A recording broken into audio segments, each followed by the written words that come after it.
Welcome back to another mini blog. আজকেও আমরা দুজন মিলে বেরিয়ে পড়েছি রথ টানার জন্য। আর আজকে তো রথযাত্রা।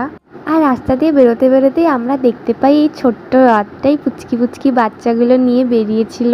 বাড়ি থেকে বেরোতে বেরোতেই তো একটু একটু ঝিরিঝিরি বৃষ্টি হচ্ছিল, কিন্তু মাঝখানে খুবই বৃষ্টি হচ্ছিল, যার কারণে এই স্কুলটাতে আমরা দুজনে ঢুকি বৃষ্টির জন্য। দেন আমরা কিছুক্ষণ ওয়েট করার পর দেখতে পাই বড় রথটা খুব সুন্দর পজিশন করে আসছে। রথ যখন সামনের দিকে এগোচ্ছিল তখন তো প্রচুর ভিড় ছিল, মারাত্মক রকমের ভিড় ছিল, আর একটু ধাক্কাধাক্কিও হচ্ছিল। তবে আমরা ভালো মতোই বেশ রথ টেনেছি। আমাদের রথ টানা হয়ে গেলে দেন আমরা যোগমায়া কালীবাড়িতে যাই। আর আমরা তো যোগমায়া কালীবাড়িতে ঢুকেই দেখতে পাই ভীষণ রকমের ভিড়।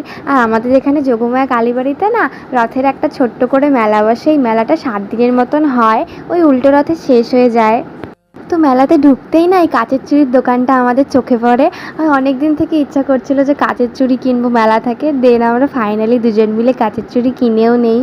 দেন আমাদের চুড়ি কেনা হয়ে গেলে আমরা মেলা থেকে বেরিয়ে যাই, কারণ খুব ভিড় ছিল আর ভিড়ের জন্য খুব গরমও লাগছিল। তো মেলা থেকে বেরিয়ে আমরা ডিসাইড করি যে আমরা মোমো খেতে যাব।